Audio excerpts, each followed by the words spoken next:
So, you ready? And welcome to the 17th episode of Great Scott Marcus here on Ramble Entertainment. I'm Scott, and that one's Mark. And here on this show, where we basically roll out of bed, jump in the shower, and then get our butts in these chairs to record. You're a step ahead of me.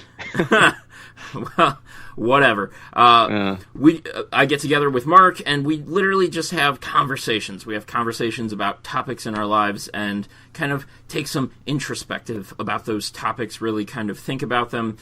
Try not to have gut reactions like it's kind of easy to have these days. So, Mark, you ready to have some gut reactions? Yes. Speaking of gut reactions, later on today is going to be a doozy. Stomach issues, eating, drinking. Yeah. You gotta stop doing that to yourself, man. You're almost 30. Like, no. I make daily mistakes on the weekends and weekdays. Oh well, fuck it. and holidays and Memorial Day. I don't know. Pretty much any day that ends in Y. Columbus Day. There, that one's not really. You gotta celebrate Columbus Day. That one's not really considered a holiday. So it's really not. So, how you doing? Doing all right. Had a nice, delicious breakfast, and again, sand shower. Here I am in my greasy, dirty, glorified self. But it's okay. How are you? You reciprocated. I know. I'm learning. I'm okay. You know, I told so last week. In the episodes that we recorded, I kind of hinted at something that might be happening this week. I've been having job interviews for anybody who follows the show or people who might come back and catch up on episodes. I had a bunch of job interviews, and one I was really pumped for, or I should say I have job opportunities. I had an interview for one and kind of preemptive interviews for the others. But the one I was really excited for, it's in a historic district, and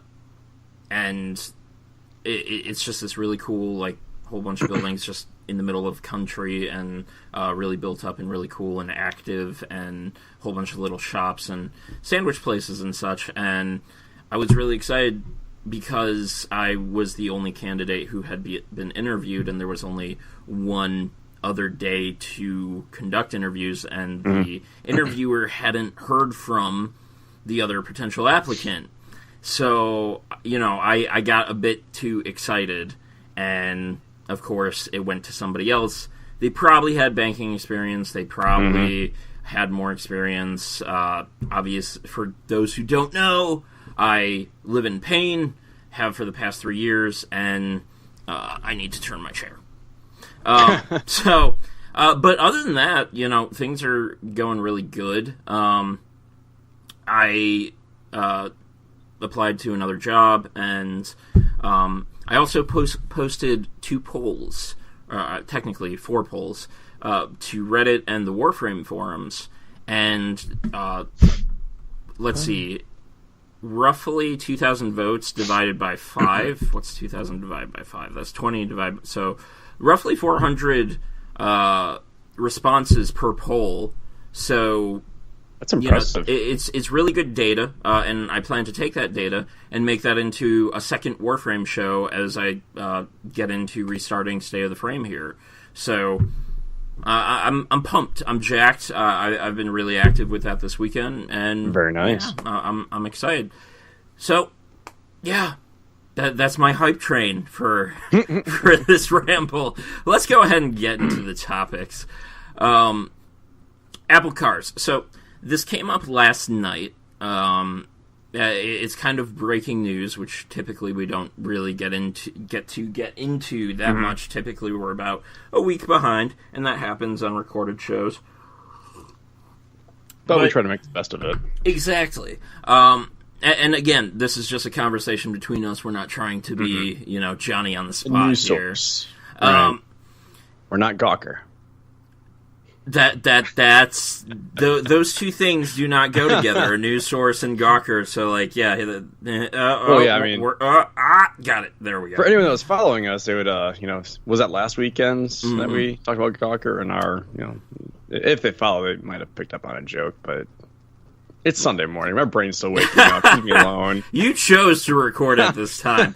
Let's get back on topic. So, basically, Apple has never technically confirmed that they are trying to make smart cars.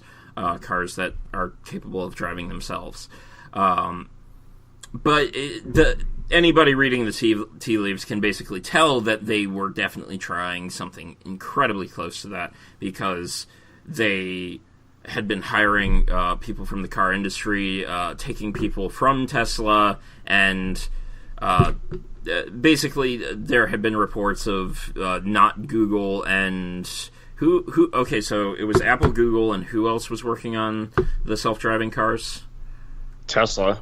Tesla. They've got their they got their autopilot system. And a couple of the really high-end ones, like Mercedes, I think potentially BMW. I think like any of the big automakers pretty much have some sort of automated system, whether it's parallel park assist. So, some of the smaller ones might assist, not. But I feel like even like Ford and Chevy have got certain automated things going on with them. So basically, there had also been rumblings of seeing non-brand self-driving cars that weren't identifiable to Google, Tesla, etc., driving around San Francisco, and everybody's just like, well, probably Apple.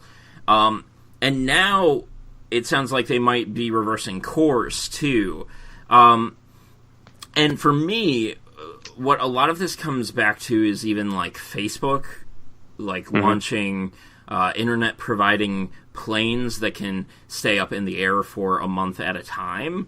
And it's kind of one of those strange new world things, because, these were completely digital companies now getting into like robotics and cars and planes. And it's just like, for me, it's just kind of like, well, yeah, you weren't a car company and you attempted it, so yeah, it's kind of almost like there has to be one failure, if it's a failure. So, as kind of the Apple guy, what are you thinking with this?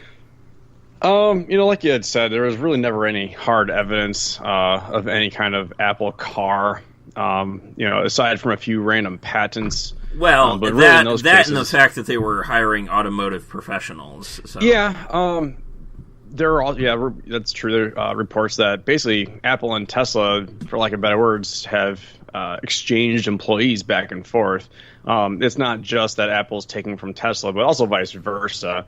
I'm not sure which these employees were, but like some Apple employees have gone on to Tesla. And it is worth thinking that basically cars are giant computers these days. Yeah. So there is some transference there.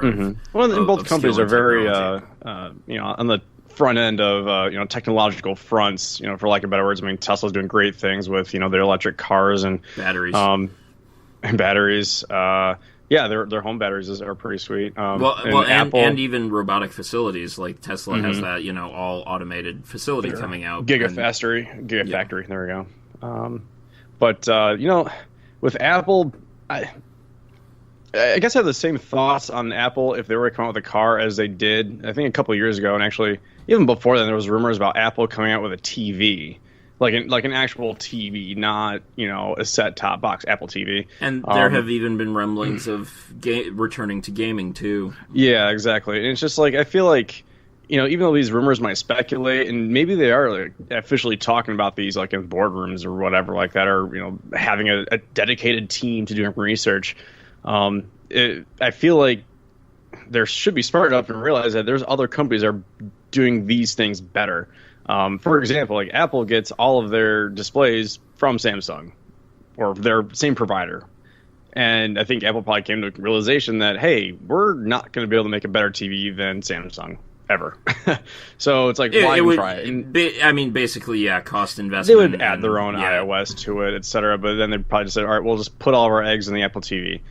Same with, self-driving cars. Tesla's already got it. They're on a technological forefront. They've got their autopilot assist. Actually, I think it's just autopilot. It is self-driving, despite some controversy about it right now with a few accidents.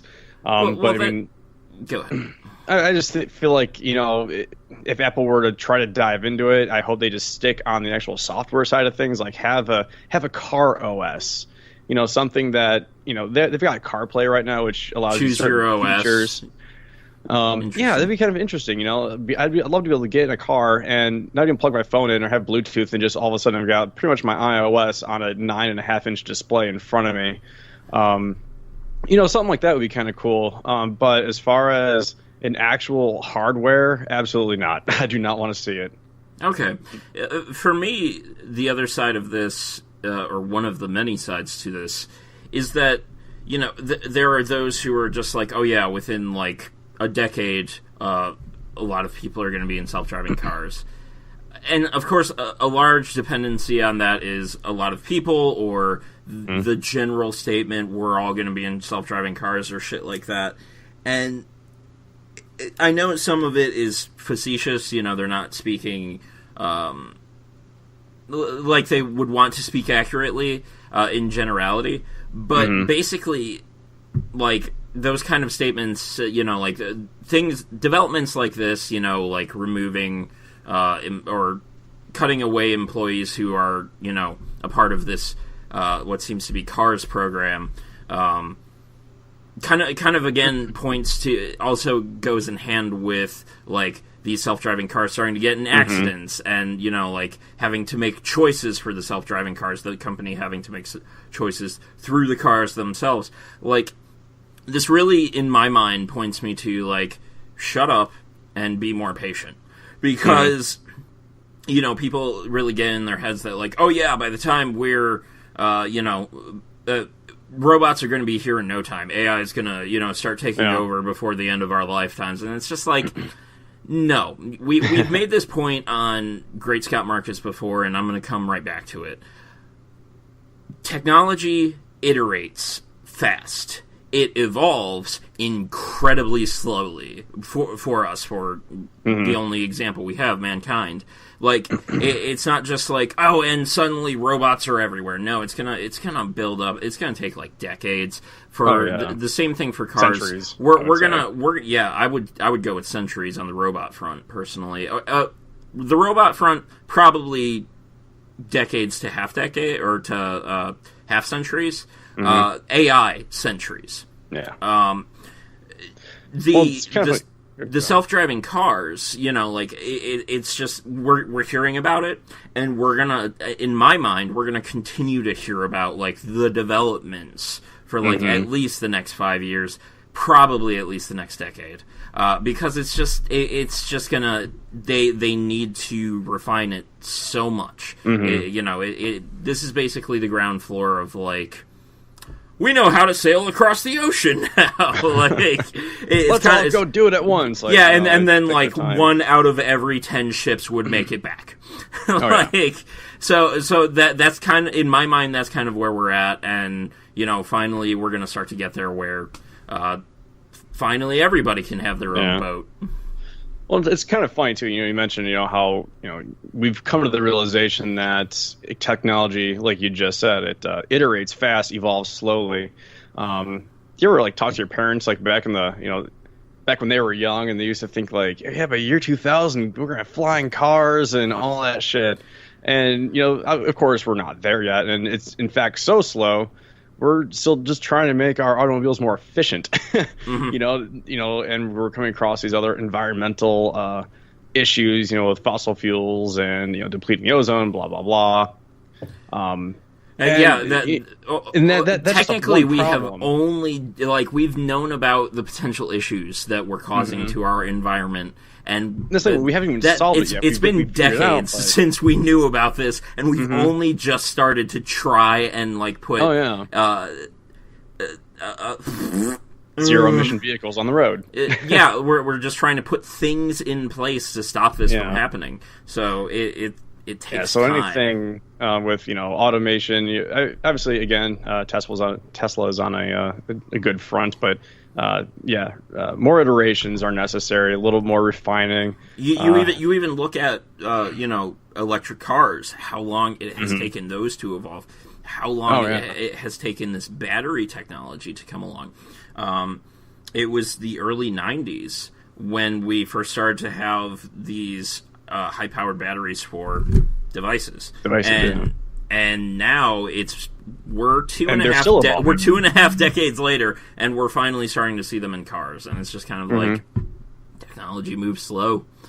So that's really my kind of culmination on that. How about you? Apple Car software, yes. Apple actual car hardware, no. Leave that to someone else who already knows how to design cars and has those resources. Or I don't want to say like I don't want them to create a car. Like I don't want an Apple factory stamping out aluminum parts for a car. But if you were to have like some Apple designers on a car, I could see that too.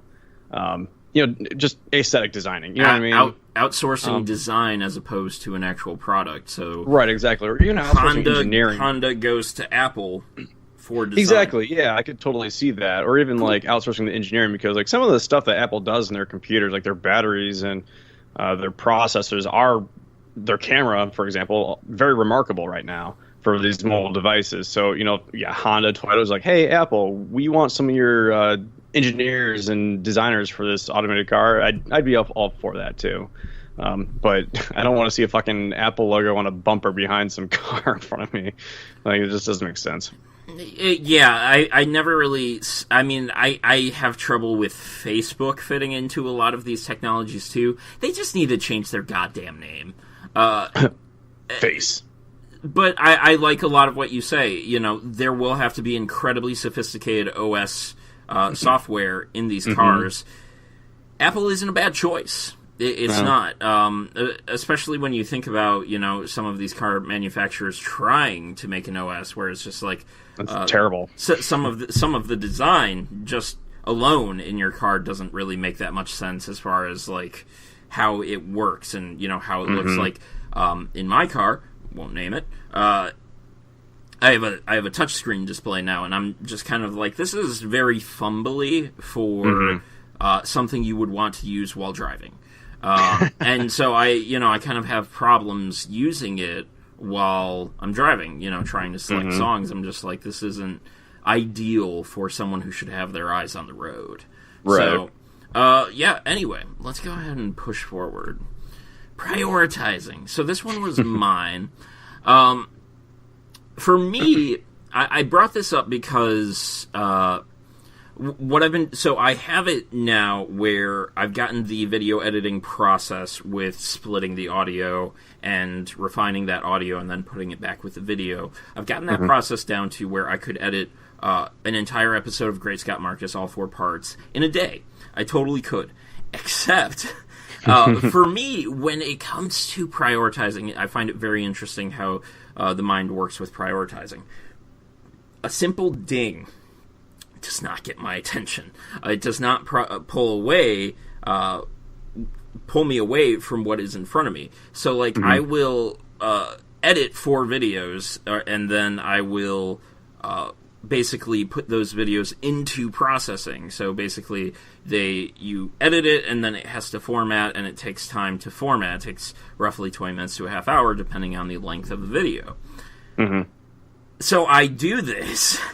So I start the first video processing. I'm just like, okay, I'm going to watch this episode, or I'm going to play this game. Or I'm going to do something else. And the ding happens in the background. It's like 4 hours later, and I could have had like all 4 parts of the video processed, but it just sits there, and it's very interesting how my mind prioritizes, and it's not that I'm being lazy. In fact, it's actually quite opposite, because I'm not actually playing or even watching as much. Like, a lot of that stuff is happening tertiary. I'm working on other projects. I'm working on the graphics for the new Warframe show, or refining the old State of the Frame graphics. So, like, it's just like, man, okay, how do I get, that attention where, like, that 20 minutes doesn't turn into an hour or a couple hours lost? Adderall. I mean, I just really want to talk about how, like, we prioritize. God, I have I'm ideas. Awful at it, man. I am the king of procrastination. I feel like in high school I was not so bad at it, because when back in the day, we had to go home, open up a book, do homework, and like have dinner, and that's kind of how that thing was. And then of course you had to work, then you would delay the homework. But actually, I think that's kind of where it started. Like you get home from work, in high school, you got a paper to write. Like I'm not going to just sit down and just write a whole paper. College, procrastinating all the time, and I still do. And I think what's interesting, I think we've talked about this before about what's the word? Just like basic chores, I guess. Let's say, like for example, right now I've been thinking about going to grad school, and I've done some research on where I'd like to go. My portfolio is getting together, but it's like I need to write a 500-word, what's it called? Entry letter or yeah, more or less persuasive piece. Something that says like why this is what I want to do, kind of thing. I don't want to fucking do it, but it's got to be done. But after we're done here, I'm gonna watch a baseball game. I'm going to probably do laundry, clean my kitchen, clean my bathroom. That's a bit lazier than what I was referring. But it's like I'm not just obviously I was watching Rectify this morning, so it's just like. It's lazy, but also at the same time, I'm like, these are things I want to get done. And then, of course, laundry and cleaning up, and like that needs to get done anyways. But I cannot prioritize for the life of me. I wish I could just sit down and be like, I'm going to bang this thing out right now, get it done. I think one of the big difference makers between you and I is our level of multitasking. Mine is definitely like a step up from yours, where like, you have Rectified on, and I would totally be like doing something else at the exact same time. Mm-hmm. I have had Bones on for the past pair of weeks, and I've seen it. So something you've seen helps a lot. Mm-hmm. But even with things I haven't seen, I've started to see this kind of this level of multitasking translating further, mm-hmm. where it's just like I had Rectified season 3 on, and I was either in game or working mm-hmm. on something else, another side project. I think that was when I was doing one of my Warframe concepts for submission. I think another large side to it of between both you and I is like getting hyped for it, like being hyped for your job or the things mm-hmm. you do or the work you're trying to get done helps a ton. That's a good point. And it's just like, and that's a huge problem for many, because about going to grad school. How many really get the opportunity to work at something they love all the time? Right. So yeah, it's just like you almost need to get hyped about not only transition the brain a little bit. Not only going to grad school, but just being hyped about maybe yourself, because you're the mm-hmm. product that is trying to be sold to this school. So it's kind of like, it's a good point. Yeah. So like I was just kind of even thinking about that after I asked the question. I was like, I need to be hyped to get these videos posted, which is mm-hmm. kind of tough because we don't exactly have much of an audience, right? Which we're fine with. But this is the part right here. Right. That's hot. Right here. Right here is where we get hyped for. Oh my god.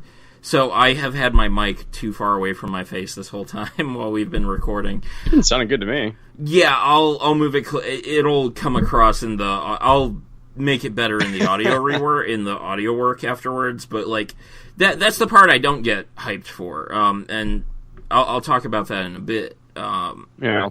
About that's your point though. Just kind of gotta switch gears in your brain for things you want to prioritize. You need to not think about it as work or a nuisance or whatever the fuck you want to call it. Just be like, okay, I'm gonna get this done because results. Bat balls. Yes. You said whatever the fuck I wanted to call it, so I went with it. Touche. And that's not something you can just do all the time, where it's just like, okay, click, and just go to work. Like, right. But you definitely have to identify the days where it's just like, mm-hmm. okay, I know I'm not ready for this. I know I'm not ready to, really get recording on Save the Frame, or mm-hmm. I'm not ready to do these applications for this job. But man, I really liked that interview I had, so I'm going to try and find more locations. where I would be psyched to work at. So, yeah, got to find those motivators. Yeah. That's unfortunately part of the process. So, that's it for me on that. There's not a whole lot on there besides what we just said. But human prioritizing is a very weird thing because as we make our lives easier, we also kind of, in a sense, make them harder because we lack motivators, whereas it just, I need to go chop down that tree to survive the winter. That's the motivation. Yeah. There were particularly great motivators. We are not impoverished individuals. For those who like, I need to go to work, otherwise homelessness. Yeah. And we're very fortunate in that sense, but being fortunate, okay, I don't want to sound like an asshole when I say this, and unfortunately I'm probably going to come across like an asshole when I say this. Being fortunate kind of comes with the downside of laziness, almost, or a lack of being able to prioritize, or those great motivators, I guess I should say. You've got a lot of distractors in our lives because we are we're slightly privileged, like as Americans, in a middle class society, for lack of better words. It's like we have stuff. It's distracting. When we lose sight of the necessities, like you said, we're going to chop down this tree to cut up and make firewood for the winter. Like, we don't have to do that shit. Depending on what it is that you're trying to prioritize, like a grad school letter, it's like, I've got a job now. I've got my degree. Do I need it? Probably not. I'm just trying to better myself and better my situation. But if it was more like a life and death situation, I would probably be writing it right now, or actually would have written it weeks ago. I live in pain, and fortunately, I was able to leave college and be able to live with my parents. Otherwise, that I could not tell you where the fuck I would be in life without probably in a ditch, and not in life, in death. And it's such a weird juxtaposition because we're both here for reasons, but it's just like we also have to look at the fortunes of those reasons, but at the same time, like there are demotivators to them as well. So that was a weird one. Yes. Let's go ahead and move into the second part of the ramble for this week. See you guys in that episode, or not, because it's just us right now. So yes, later.